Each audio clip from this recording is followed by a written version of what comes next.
आप हैं निष्कर्ष भारत के साथ और मैं हूं मनोज चतुर्वेदी। छठी बार का सांसद हूं, आप मुझे सिखाएंगे। शपथ लेते ही आखिर किसके ऊपर भड़क गए पप्पू यादव। जी हां, क्या था मामला। पूर्णिया से निर्दलीय सांसद पप्पू यादव ने मंगलवार को 18वीं लोकसभा के सदस्य के रूप में शपथ ली। उन्होंने अपनी शपथ मैथिली भाषा में ली। खास बात यह रही कि पप्पू यादव जो टी शर्ट पहन कर गए थे उस पर रीनिट लिखा हुआ था। पप्पू यादव की संसदीय कार्य मंत्री किरण रिजिजू से भी तीखी नोकझोंक हुई। दरअसल लोकसभा सदस्य के रूप में शपथ लेने के बाद पप्पू यादव ने कुछ नारे लगाए।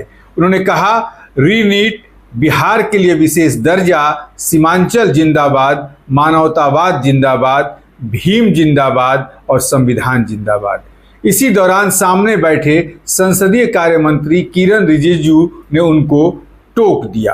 किरण रिजिजू के नारेबाजी पर टोकने को लेकर पप्पू यादव नाराज हो गए। उन्होंने किरण रिजिजू को अंगुली दिखाते हुए कहा, मैं छठी बार का सांसद हूं, आप अब हमको सिखाएंगे। तस्वीरें हम आपको दिखा रहे हैं कि किस तरीके से पप्पू यादव शपथ ले रहे हैं, किस तरीके से अंगुली दिखा रहे हैं। जी हां, आप तो कृपा पर जीत के आते हैं। पप्पू यादव ने इतना तक कहा किरण रिजिजू को कि आप तो कृपा पर जीत के आते हैं, माने बीजेपी के टिकट पर लड़ते हैं तब जीत कर आते हैं। निर्दलीय सांसद पप्पू यादव यहीं नहीं रुके। उन्होंने किरण रिजिजू से आगे कहा, आप तो कृपा पर जीत के आते हैं, मैं अकेला लड़ता हूं, निर्दलीय जीता हूं। उन्होंने यह भी कहा कि मैं चौथी बार निर्दलीय चुनाव जीतकर संसद पहुंचा हूं। पप्पू यादव ने एक्स हैंडल पर पोस्ट किया, शपथ ग्रहण के साथ संसदीय जीवन की एक और पारी शुरू हो गई। उद्देश्य है पूर्णिया मॉडल पूरे बिहार में सेवा, न्याय और विकास की राजनीति का आदर्श बने।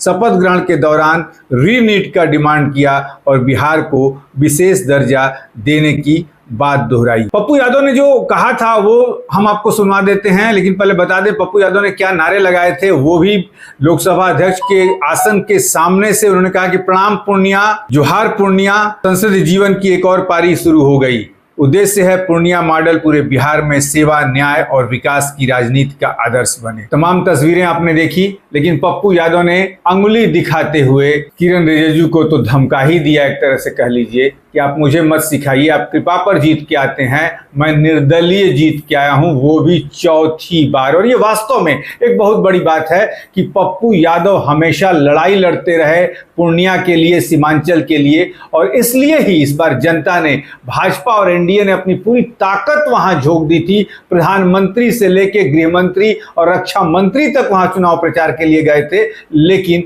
जनता ने एक नहीं सुनी। और हमने आपको बता भी दिया था कि पहली बार जब हम वहां गए थे पूर्णिया में और लोगों की राय जानी थी, तो हमने पूछा था कि पटना वाला या पूर्णिया वाला, तो लोगों ने कहा था कि पूर्णिया वाला। इतना तक लोगों ने कहा था कि भाजपा के तो हम भले हैं, लेकिन वोट देंगे तो पप्पू यादव को। और पप्पू यादव ने उसे सच साबित करके दिखा दिया। अब देखना यह होगा कि जब संसद की कार्रवाई सुचारू रूप से जब चलेगी तो पप्पू यादव किस दमखम में दिखते हैं, इस पर भी नजर रहेगी। आप हमारे साथ बने रहिए। यदि आप हमारे चैनल को सब्सक्राइब नहीं किया है तो सब्सक्राइब कर दीजिए, और फेसबुक पर देख रहे हैं तो लाइक कर दीजिए।